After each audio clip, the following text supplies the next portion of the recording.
ናይ ዘውትር ጸሎት ገጸይን ምሉእ ሰብነተይን በትምህርተ መስቀል እማዕትብ ብስም አብን ወልድን መንፈስ ቅዱስን ሓደ አምላኽ ብቅድስት ሥላሴ እናአመንኩን እናተማህፀንኩን ኣብ ቅድመዛ አደይ ዝኾነት ቅድስት ቤተ ክርስቲያን ሰይጣን እኽሕደካ ኣለኹ።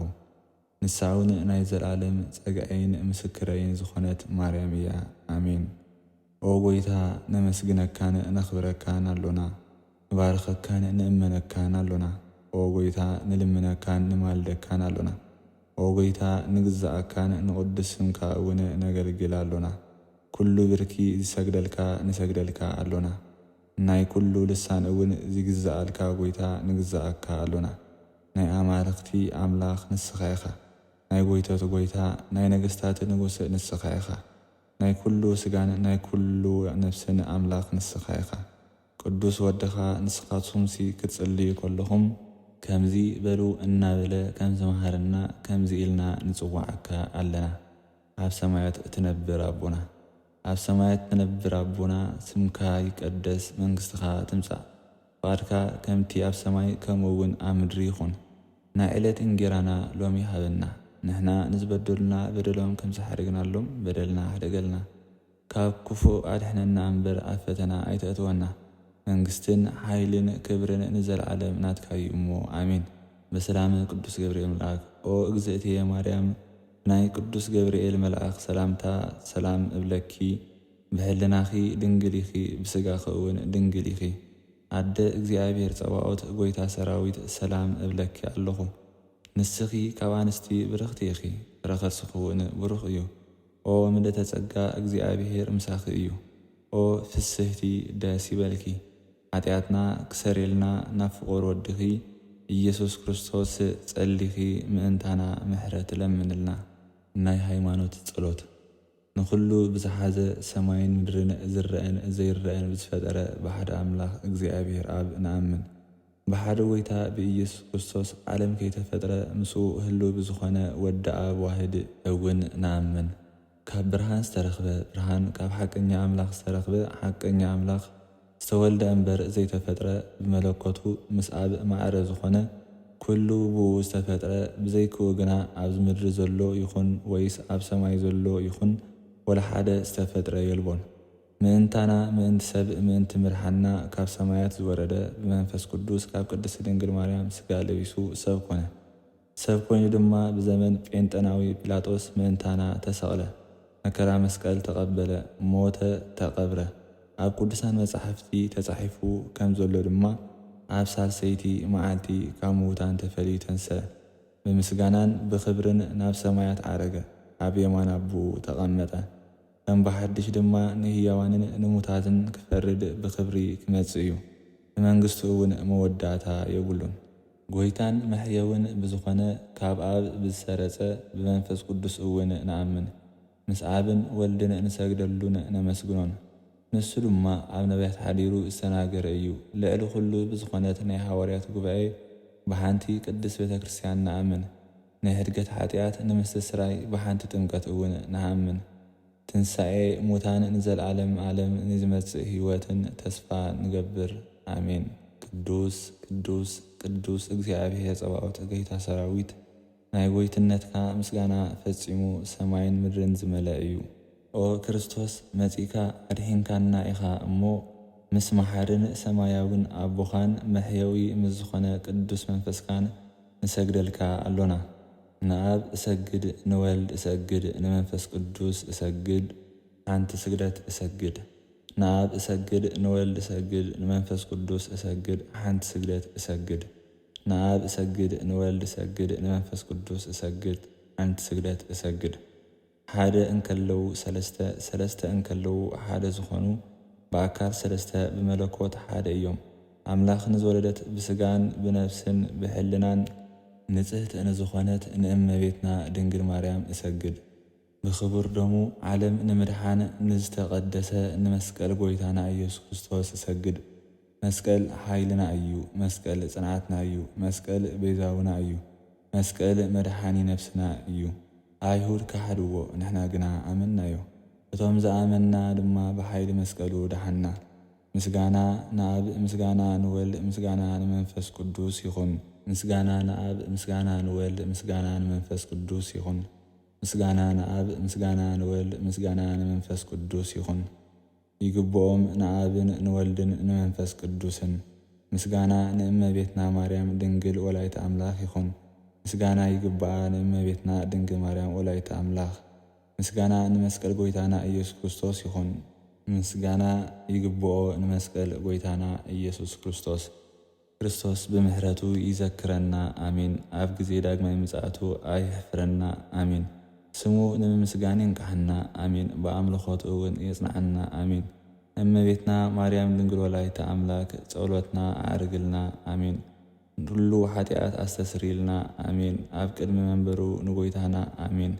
ነዚ ህብስቲ እዚ ንዘብልዓና ምሕረቱ ንዘለዓለም ይነብር እዩ እሞ ነዚ ጽዋዕ እዚ ንዘስተየና ምሕረቱ ንዘለዓለም ይነብር እዩ እሞ ምግብናን ክዳናን ንዝሰርዓልና ምሕረቱ ንዘለዓለም ይነብር እዩ እሞ ቅድስ ስጉኡን ክቡር ደሙን ንዝሃበና ምሕረቱ ንዘለዓለም ይነብር እዩ እሞ ክሳዕ እዛ ሰዓት እዚኣ እውን ስለ ዘብፅሓና ክብርን ምስጋናን ንልዑል እግዚኣብሔርን ንወላዲቱ ድንግልን ንኽቡር መስቀሉን ነቕርብ። ስም እግዚኣብሔር ኣምላኽና ድማ ብኩሉ ግዜን ብኩሉ ሰዓትን ንዘለዓለም ዓለም ፈጺሙ ዝተመስገነ ይኹን አሜን።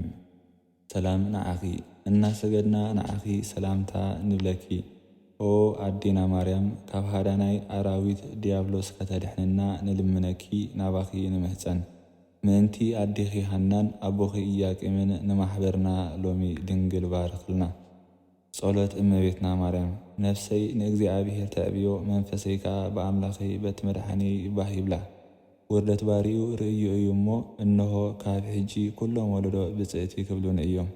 እቲ ኩሉ ዝኽእል ዓበይቲ ነገራት ገይሩሉ እዩ እሞ ስሙ ቅዱስ እዩ።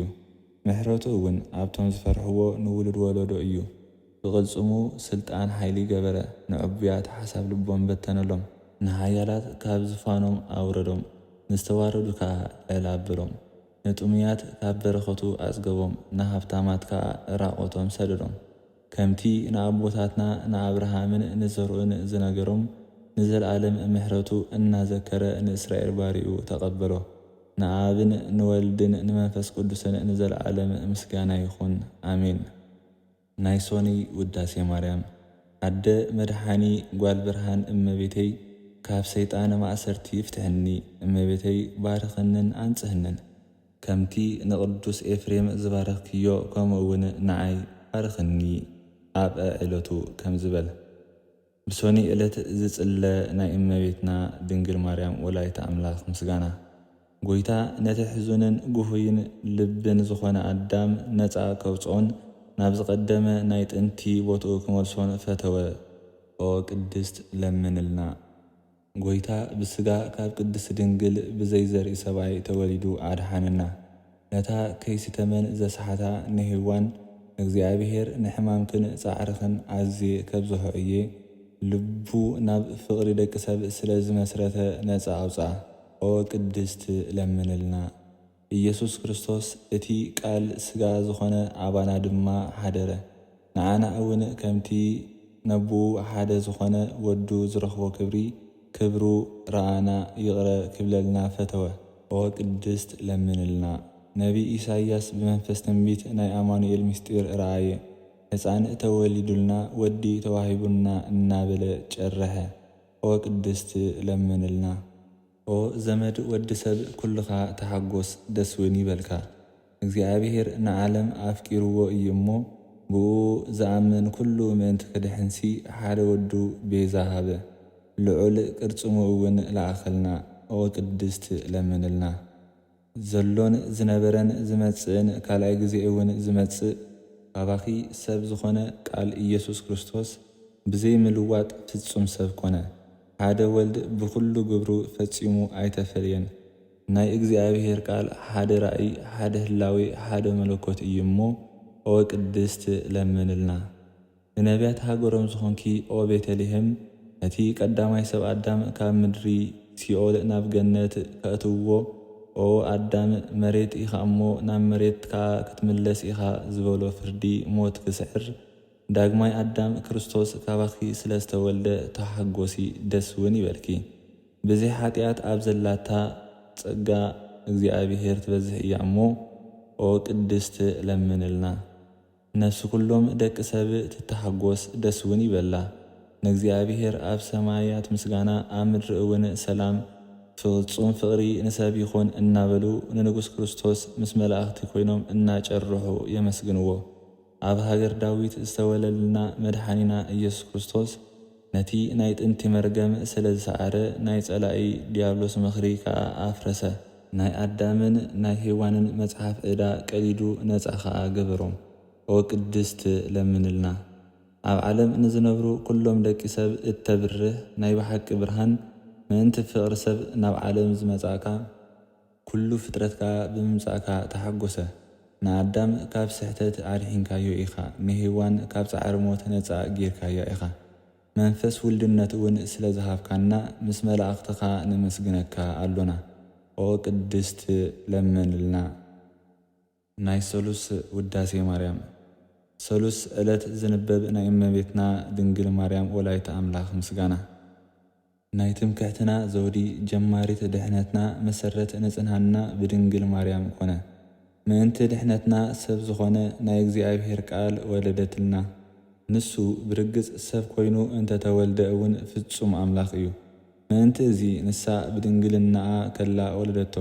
ናይ ምውላዳ ሓይሊ ከዓ ኪንገር ዘይከኣል ኣደናቒ እዩ እሞ ኦ ቅድስት ለምንልና። ብፍቓዱን ብስምረት ኣቦኡን መንፈስ ቅዱስን ጐይታ ኢየሱስ መጺኡ ኣድሓነና። ኦ ማርያም ፍጽምቲ ድንግል ናይ ድንግልና ክብሪ ዓብዪ እዩ። እግዚኣብሔር ምሳኺ ስለ ዝኾነ ከዓ መጎስ ረኺብኪ ኢኺ።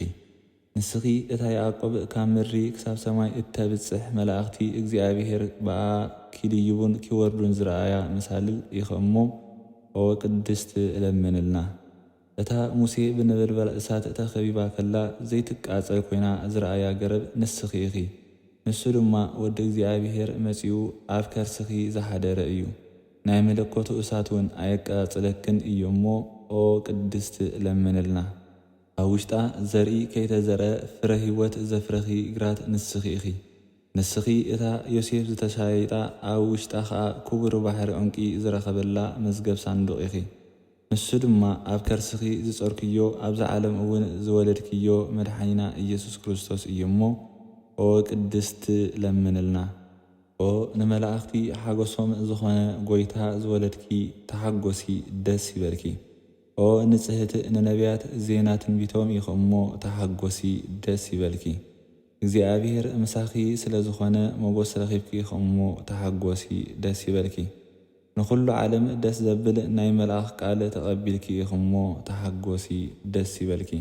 ኦ ወላዲት ፈጣሪ ኩሉ ዓለም ተሓጐሲ ደስ ይበልኪ። ኦ ቅድስት ለምንልና። ኦ ወላዲት ኣምላኽ ብቕዕቲ ኣደ ተሰሚኺ ኢኹ እሞ ተሓጐሲ ደስ ይበልኪ። ኦ ንሔዋን መድሓኒታ ተሓጐሲ ደስ ይበልኪ።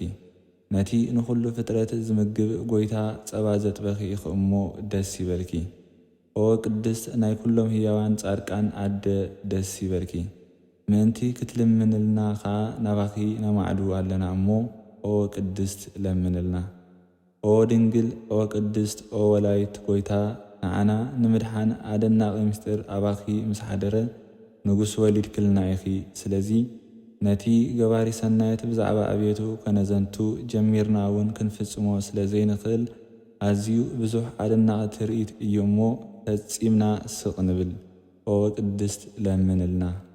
ኣብ ደብረ ሲና ዝወረደ ህያው ናይ ኣብ ቃል ንሙሴ ሕጊ ዝሃበ ብግመን ብትክን ብጸልማትን ብንፋስን ርእሲ ናይቲ ደብሪ ዝሸፈነ ብድምፂ ቃል መለኸትካ ነቶም ብጥርጥር ዝቖሙ ዝገንሐ እዩ እሞ ኦ ቅድስት ለምንልና። ኦ ብትሕትና እትዛረቢ ደብሪ እቲ ናባኺ ዝወረደ መፍቀሪ ሰብ ዝኾነ ጐይታ ንሱ ብዘይምልዋጥ ካባኺ ስጋ ለበሰ። ከማና ከዓ ፍጹም ዝዛረብ ሰብ ኮነ። ንኣዳም ምእንቲ ከድሕኖን ሓጢኣቱ ክሰረየሉን ኣብ ሰማያት እውን ከንብሮን ብመንፈሳዊ ጥበብ ኣምላኽ ኣብ ልዕሊኣ ሓደረ። ንሱ ሰብ ድማ ኾነ። ብብዝሒ ይቕሬቱን ምሕረቱን ከዓ ኣብቲ ናይ ጥንቲ መንበሩ ክመልሶ እዩ እሞ ኦ ቅድስት ለምንልና።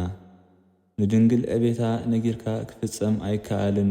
ጎይታ ስለ ዝሓረያ ግና መጺኡ ኣብ ልዕሊኣ ሓደረ።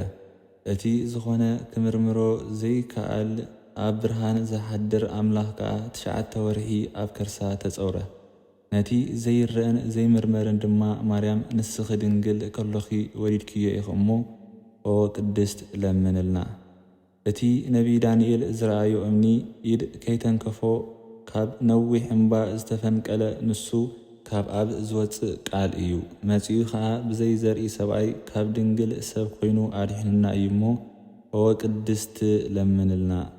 ኦ ንጽህቲ ወላይታ ኣምላኽ ናይ ንጹህ ጨንፈር ቆጽሊ እምንቲ መቐመጢት ዝኾንኪ ንቅዱሳን ኣቦታትና ቅንዕቲ ሃይማኖቶምን ብድንግልና ስጋን ነፍስን ሕትምቲ ኢኺ ቃል ኣብ ኢየሱስ ክርስቶስካ ወለድክልና። ንድሕነትና ድማ መጺኡ እዩ እሞ ኦ ቅድስት ለምንልና። ኣደ ብርሃን ነቲ ዘይርአ ቃልውን ዝጸርክዮ ክብርቲ ወላዲት ጎይታ ንስኺ ኢኺ። ንዑ ምስ ወለድክ ድማ ብድንግልና ነበርኪ። ብምስጋናን ብባርኾትን ከዓ ይባርኹኺ እዮም እሞ ኦ ቅድስት ለምንልና። ኦ ንጽህቲ ድንግል ኣድዩ ንቓል ኣብ ብዛዕባ ክብርኺ ከዘንቱ ዝኽእል ዓይናይ ልሳን እዩ። ነቲ ክሪቤል ዝስከምዎ ንጉስ መንበሩ ኮንኪ። ኦ ብርኽቲ ብጽእቲ ንብለኪ ካብ ኩሉ ውልድ ወለዶ ስምኪ ንዝክር። ኦ መልክዕቲ ርግቢት ኣድዩ ንጎይታና ኢየሱስ ክርስቶስ ኢኹሞ ኦ ቅድስት ለምንልና። ኦ ማርያም ኣደን ኣገልጋሊትን ኣብ ሕቑፈኺ ንዘሎ ጎይታ መላእኽቲ የመስግንዎ እዮም እሞ ተሓጐሲ ደስ ይበልኪ። ኪሩቤል እውን ብፍርሃት ይሰግዱሉ፣ ሱራፌል ድማ ብዘይ ጉለት ክንፎም ዘርጊሖም እዚ እቲ ናይ ምስጋና ንጉስ እዩ ይብሉ። ንሱ ሓጢኣት ዓለም ንምስትስራይ ከዓ ብብዝሒ ምሕረቱ መጺእ እዩ እሞ ኦ ቅድስት ለምንልና። ናይ ረቡዕ ውዳሴ ማርያም። ብረቡዕ ዕለት ዝንበብ ናይ እመቤትና ድንግል ማርያም ወላዲተ ኣምላኽ ምስጋና። ኩሎም ናይ ሰማያት ሰራዊት ንስኺ ኣብ ልዕሊ ምድሪ ዘላ ካልእቲ ሰማይ ብጽእቲ ኢኺ። ቅዱስ መዓርን ንጹህ ከብካብን ዘለዋ ምብራቓዊት ኣፍ ደገ ማርያም ድንግል ንስኺ ኢኺ ይብሉ። እግዚኣብሔር ኣቦ ከዓ ኣብ ሰማያት ኮይኑ ጠመተ እሞ ከማኺ ዝበለት ኣይረኸበን። ስለዚ ንሓደ ወዱ ልኢኹ ካባኺ ሰብ ኮይኑ እዩ እሞ ኦ ቅድስት ለምንልና። ኦ እመቤትና ማርያም ወላዲት ኣምላኽ ኩሎም ወለዶ ንበይንኺ ብጽእቲ እናበሉ የመስግኑኺ። ኦ ሃገረ እግዚኣብሔር ነቢያት ኣብ ልዕሊኺ ዓብይን ዘደንቕን ትንቢት ነበዩልኪ። ንስኺ ነቶም ሕጉሳት ጻድቃን መሕደሪት ስለ ዝኾንኪ ኩሎም ነገሥታት ምድሪ ብብርሃንኪ ይመላለሱ፣ ኣሕዛብ እውን ብጩራኺ ይኸዱ። ኦ ማርያም ኩሎም ወለዶ የመስጉንኺ፣ ነቲ ካባኺ ዝተወልደ ድማ ይሰግዱሉን የኽብርዎን እዮም እሞ ኦ ቅድስት ለምንልና። ንጹህ ማይ ዘለዎ ዝናብ ሒዝኪ ዝተረኣኽና ናይ ብሓቂ ደመና ንስኺ ኢኺ። እግዚኣብሔር ኣቦ ናይቲ ሓደ ወዱ ምልክት ገበረኪ። መንፈስ ቅዱስ ኣባኺ ሓደረ፣ ናይ ልዑል ሓይሊ እውን ኣጽለለኪ። ኦ ማርያም ብሓቂ ንዘለዓለም ዝነብር ቃል ወልድ ኣብ ወለድክልና፣ ንሱ ከዓ መጺኡ ካብ ሓጢኣትና ኣድሓነና። ኦ ገብርኤል መልኣኽ ኣብ ሳሪ ሓጎስ ብሩህ ገጽ ንዓኻ ዝተዋህበ ክብሪ ዓብይ እዩ። ናባና ዝመጽእ ልደት ጎይታ ሰበኽካልና። ንቅድስት ድንግል ማርያም ድማ ኦ ምልእተ ጸጋ እግዚኣብሔር ምሳኺ እዩ፣ ተሓጐሲ ደስ እውን ይበልኪ እናበልካ ብንጽህና ከም እትጸንስ ኣብሲርካያ ኢኻ እሞ ኦ ቅድስት ለምንልና። ኦ ማርያም ጸጋ ረኺብኪ፣ መንፈስ ቅዱስ ኣብ ልዕሊኺ ሓደረ፣ ናይ ልዑል ሓይሊ ከዓ ኣጽሊልኪ። ብሓቂ ንኹሉ ዓለም መድሓኒቱ ዝኾነ ቅዱስ ወለድክልና፣ መጺኡ እውን ኣድሕኑና እዩ እሞ ኦ ቅድስት ለምንልና። ልሳና ንናይ ኣዴና ቅድስት ድንግል ማርያም ክብሪ የመስግን። ጎይታናን መድሓኒናን ኢየሱስ ክርስቶስ ከዓ ኣብ ሃገረ ዳዊት ካብኣ ስለ ዝተወልደ ሎሚ ንማርያም ወላዲት ኣምላኽ ንወድሳ። ኩልኹም ኣሕዛብ ንማርያም ከነመስግና ንዑ። ንሳ ምስ ኣደነት ፍጽምቲ ድንግል ኮይና እያ። ኦ ንጽህቲ ድንግል ርኽሰት ዘይብልኪ፣ ቃል ኣብ መጺኡ ካባኺ ስጋ ዝለበሰ ተሓጐሲ ደስ ይበልኪ። ኦ ርስሓት ዘይብላ ንጽህቲ ነውሪ ዘይብላ ፍጽምቲ ሙዳይ ተሓጐሲ ደስ ይበልኪ። ኦ ነባቢት ገነት ምእንቲ እቲ ቀዳማይ ሰብ አዳም እቲ ካልኣይ አዳም ዝኾነ ክርስቶስ መሕደሪ ዝኾንኪ ተሓጐሲ ደስ ይበልኪ። ኦ ነቲ ካብ ሑፍ ኣቦኡ ዘይተፈልየ ሓደ ወልድ ጸዋሪት ዝኾንኪ ተሓጐሲ ደስ እውን ይበልኪ። ኦ ንጽህት ቤት መርዓ ነቲ ብኹሉ መልክዕ ምስጋና ስልማት ዝተሸለመት መጺኡ ኣባኺ ሰብ ኮይኑ እዩ እሞ ተሓጐሲ ደስ ይበልኪ። ኦ እሳተ መለኮት ዘየቃጽላ ዕጸጳጦስ ኪልዓው ተሓጐሲ ደስ እውን ይበልኪ። ኦ ኣደን ኣገልጋሊትን ድንግልን ነቲ ኣብ ልዕሊ ኪሩቤል ዝነብር ሰማያዊ ብስጋ ዝጾርኪ ተሓጐሲ ደስ ይበልኪ። ምእንትዚ ብሓጐስን ብደስታን ምስ ቅዱሳን መላእኽቲ ንተሓጐስን ንዘምርን ንእግዚኣብሔር ኣብ ሰማያት ምስጋና ኣብ ምድሪ ኸዓ ሰላም ይኹን ንበል። እቲ ክብርን ምስጋናን ናቱ ዝኾነ ጐይታ ድማ ንዓኺ ፈትዩ እሞ ኦ ቅድስት ለምንልና። ካብ ክብሪ ኩሎም ቅዱሳን ናይ ማርያም ክብሪ ይዓቢ። ንሳ ናይ ኣብ ቃል ንምቕባል ብቕዕቲ ኮይና ተረኺባ እያ እሞ ነቲ መላእኽቲ ዝፈርሕዎ ትጉሃን ድማ ኣብ ሰማያት ዘመስግንዎ ድንግል ማርያም ኣብ ከርሳ ጸረቶ። ንሳ ካብ ኪሩቤል ተዓቢ ካብ ሱራፌል እውን ትበልጽ እያ። ካብ ቅድስቲ ሥላሴ ኸዓ ንሓደ ኣካል መሕደሪት ታቦት ኮይና እያ። ንሳ ኢየሩሳሌም ሃገሮም ንነቢያት ንኹሎም ቅዱሳን ከዓ ናይ ደስታ መሕደሪዮቶምን እያ። ኣብ ጸልማትን ኣብ ድነሞትን ንዝነብሩ ህዝቢ ዓብዪ ብርሃን ኣብ ልዕሊኦም በረቐሎም። ኣብ ቅዱሳን ዝዓርፍ እግዚአብሔር ከዓ ንድሕነትና ካብ ድንግል ሥጋ ለበሰ። እዚ መንክር ዝኾነ ነገር እዩ ክትርእዩ እውን ንዑ። ስለ እቲ ዝተገለጸልና ምስጢር ከዓ መዝሙር ዘምሩ፣ ምስጋና ኣቕርቡ። ቅድሚ ሎሚ ሥጋ ለቢሱ ዘይፈልጥ ሥጋ ለበሰ። ቃል ምስ ሥጋ ተዋሃደ። ቀዳምነቱ ዘይፍለጥ ዝነበረ ቀዳማይ ኮነ። ዓመታቱ ዘይፍለጥ ዝነበረ ዓመታት ተቖጽረሉ። ዘይግለጽ ዝነበረ ተገልጸ። ዘይርአ ዝነበረ እውን ተራእየ። ወዲ እግዚአብሔር ህያው ፍጹም ሰብ ኮነ። ኢየሱስ ክርስቶስ ትማልን ሎምን ንዘለዓለም ሓደ ህላዊኡ ንሱ እዩ። ስለዚ ንዑ ንሰግድን ነመስግኖ ኣሎና እሞ ኦ ቅድስት ለምንልና። ነቢይ ሕዝቅኤል ብወገን ምብራቕ ብዘደንቕ ዓቢ መፍትሕ ዝተዓጽወት ኣፍ ደገ ረኣኹ እናበለ ብዛዕባኣ መስከረ። ብዘይካ እቲ ናይ ሓያላን ጐይታ ከዓ ናብኣ ዝኣተወን ናብ ውሽጣ ኣትዩ ዝወፀን የልበን እሞ ኦ ቅድስት ለምንልና። እታ ኣፍ ደገ ሰማያት ዝተባህለት ከዓ ንመድሓኒና ዝወለደትልና ድንግል እያ።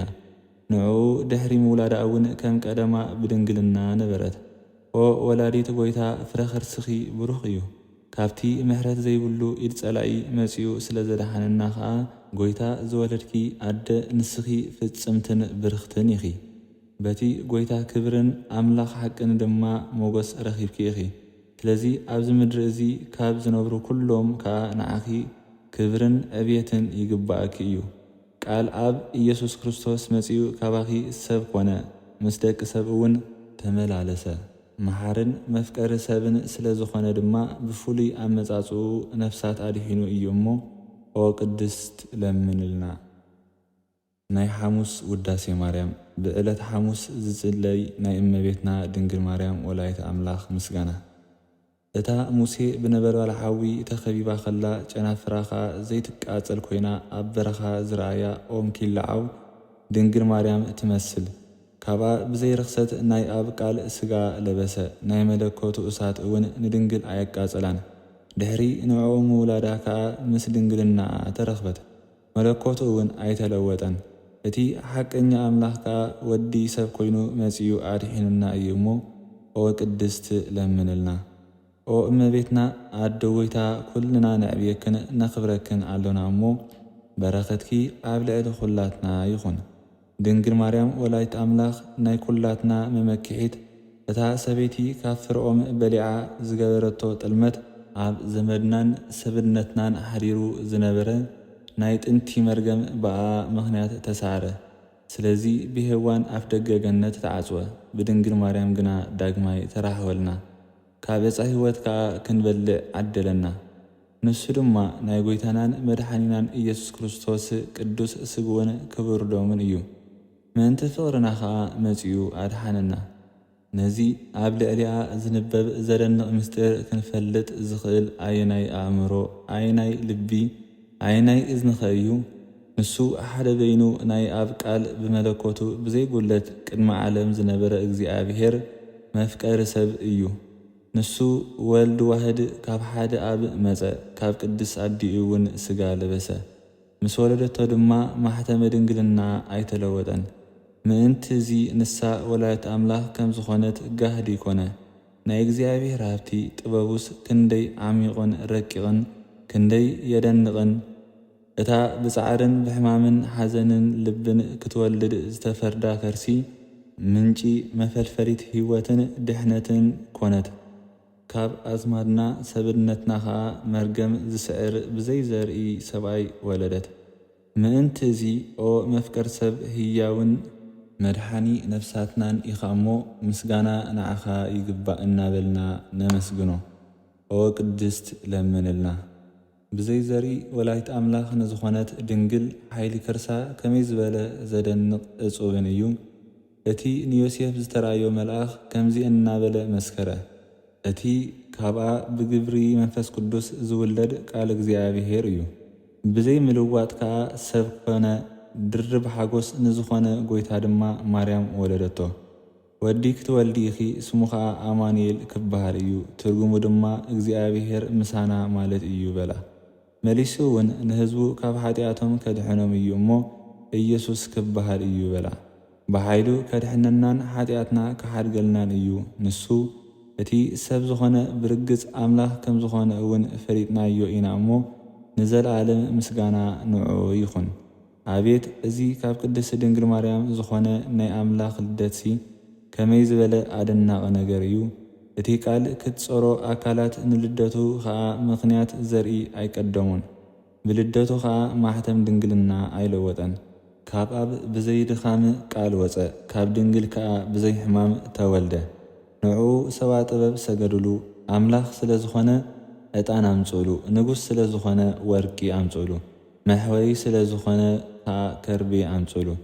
ምእንታና እዚ ኩሉ ብፍቓዱ ተቐበለ። ንሱ ሓደ በይኑ ሕያዋይ መፍቀሪ ሰብ እዩ እሞ ኦ ቅድስት ለምንልና። እግዚኣብሔር ካብ ጎና ኣዳም ሓደ ዓጽሚ ምውሳዱስ ክሳብ ክንደይ ዘደንቕ ነገር እዩ! ካብኡ በቲ ዝወሰዱ ዓጽሚ ሰበይቲ ፈጠረ። ካብኣቶም እውን ንኹሎም ፍጥረት ደቂ ሰባት ዝገበረ ቃል ኣብ ጎይታ ኸዓ ካብ ቅድስቲ ድንግል ሰብ ኮይኑ ተዋሃደ። ኣማኑኤል ከዓ ተባሃለ። ምእንቲ እዚ ናብ ፍቑር ወዳ ከተማልደልና ኩሉ ግዜ ንዓ ንልምን። ንሰብ ኩላቶም ቅዱሳንን ሊቃነ ጳጳሳትን ኣዝያ ርህርህቲ እያ። ነቲ ክጽበይዎ ዝጸንሑ ጎይታ ኣምጺኣትሎም እያ። ነቶም ምእንትኡ ዝተነበዩ ነባት ከዓ ኣምጺኣትሎም እያ። ነቶም ብስሙ ኣብ ኩሉ ማእዝን ዓለም ዝሰበኹ ሃዋርያት እውን ወልዳትሎም እያ። ምእንትኡ ንዝተጋደሉ ሰማዕታትን ምእመናንን እውን ካብኣ ተረኺብሎም እዩ። ካብቲ ጸጋ ጥበቡ ዘይምርመር ኢየሱስ ክርስቶስ ከዓ መጺኡ ኣድሒኑና እዩ እሞ ዕቤት ይቕረትኡ ንድለ። ኦ ቅድስት ለምንልና።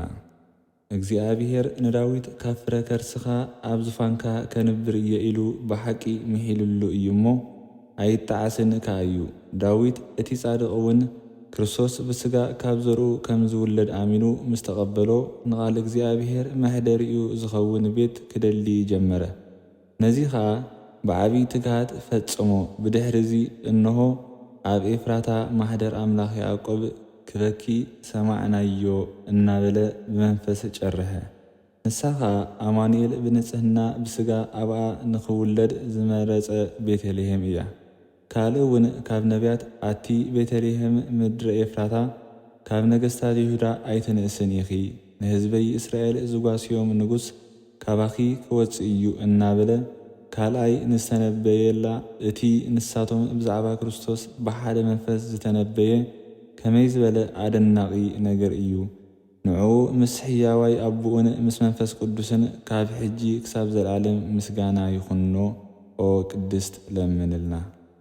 ኣብ እስራኤል ዝነገሰ ዳዊት ዓለውቲ ጸላቱ ኣብ ልዕሊኡ ምስ ተንስኡ ካብ ኤላታት ቤተልሔም ማይ ክሰቲ ደለየ እሞ ካብቶም ዓበይቲ ወተሃደራቱ ኣሕሉቕ ዝኾኑ ቀልጢፎም ተንሲኦም ኣብቲ ከተማ ጸላእቶም ተዋጊኦም ካብቲ ክሰትዮ ዝደለየ ማይ ኣምጽሉ።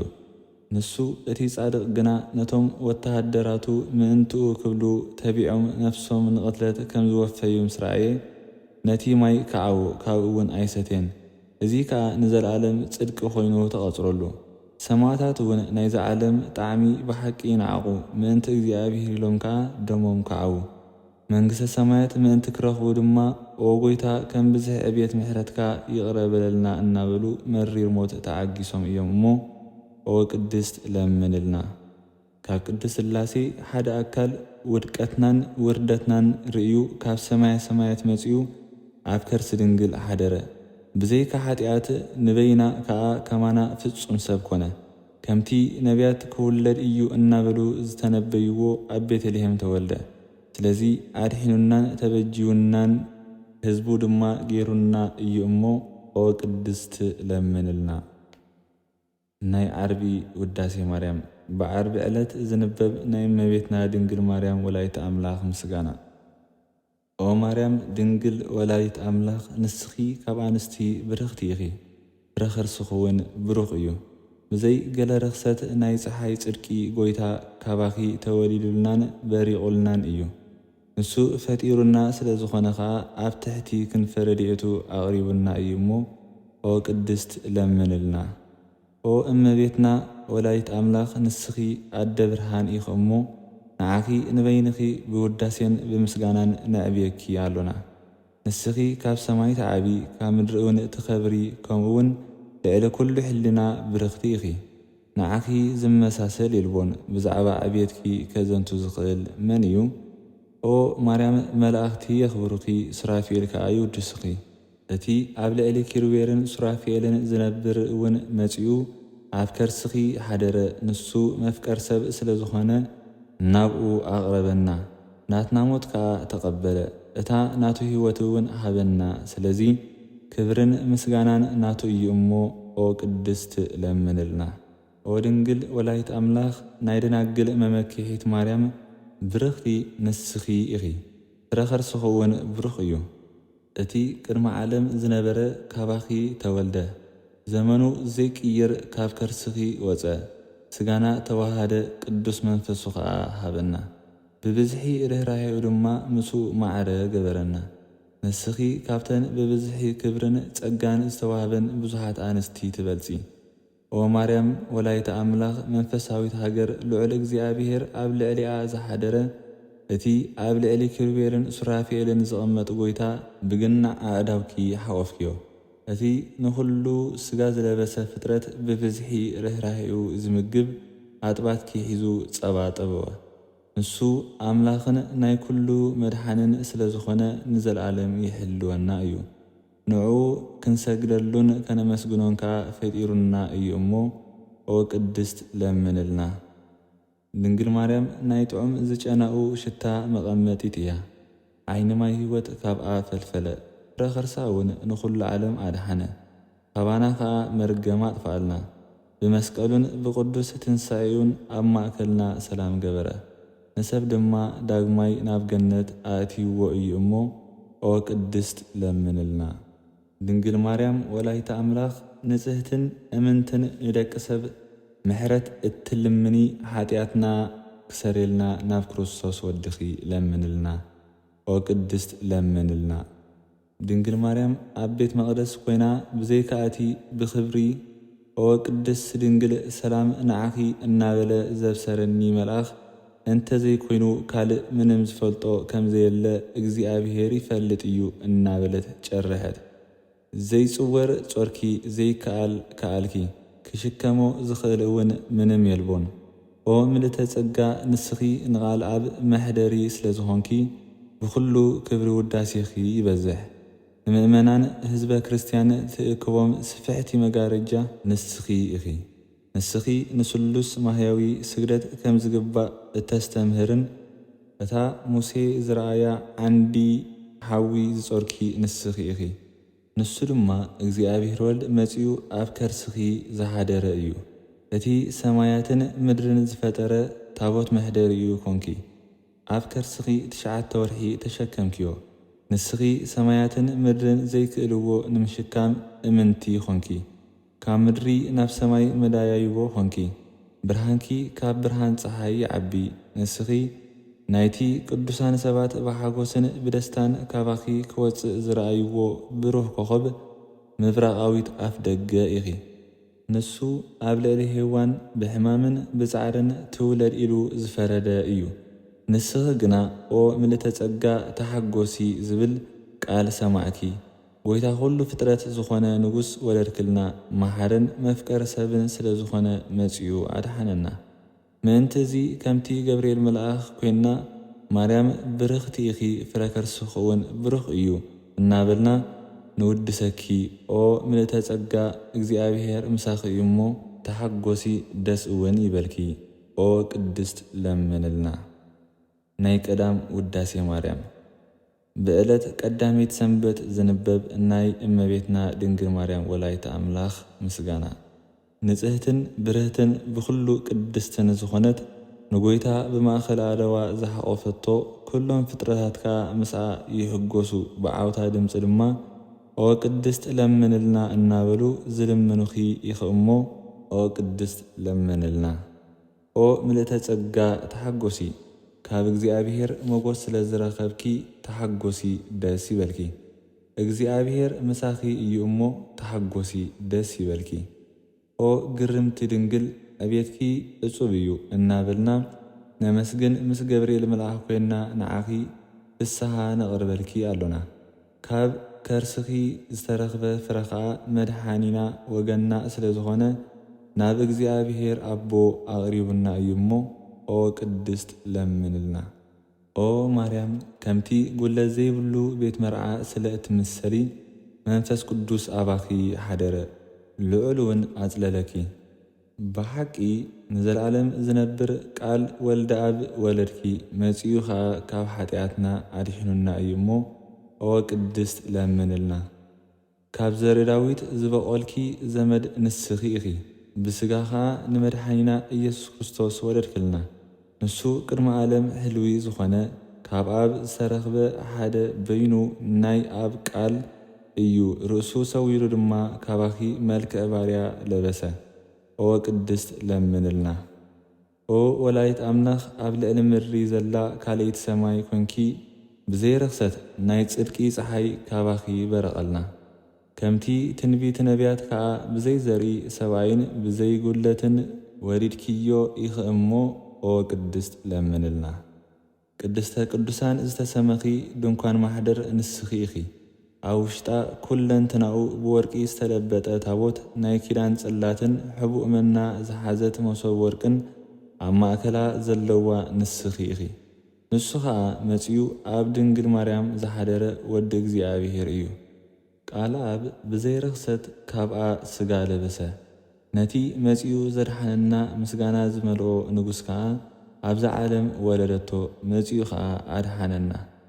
ኣደ ነባቢ በጊዕ ገነት ትተሓጐስ። ንዘለዓለም ዝነብር ወልደ ኣብ ድማ መጺኡ ካብ ኃጢኣትና ኣድሒኑና እዩ እሞ። ኦ ቅድስት ለምንልና። ኣደ ንጉሥ ክርስቶስ ዝተሰመኺ ማርያም ብዘደንቕ ምስጢር ንኣማኑኤል ወለድክዮ። ንዕኡ ምስ ወለድኪ ከዓ ብድንግልና ነበርኪ። ምእንቲ እዚ ብዘይጉለት ብድንግልና ዓቂቡኪ እዩ እሞ። ኦ ቅድስት ለምንልና። እግዚኣብሔር ኣብ ልዕልዩ ተቐሚጡ ኸሎ ያዕቆብ ዝረኣያ መሳልል ንስኺ ኢኺ። ብኩሉ ክምርመርን ክፍለጥን ዘይከኣል ብሕቱም ኣብ ከርስኺ ጾርኪ። ከምቲ ምእንቲ ድሕነትና ክብል ካባኺ ዝተወልደ ጐይታናን መድሓኒናን ኢየሱስ ክርስቶስ ኣማላዲት ኮንክልና ኢኸ እሞ። ኦ ቅድስት ለምንልና።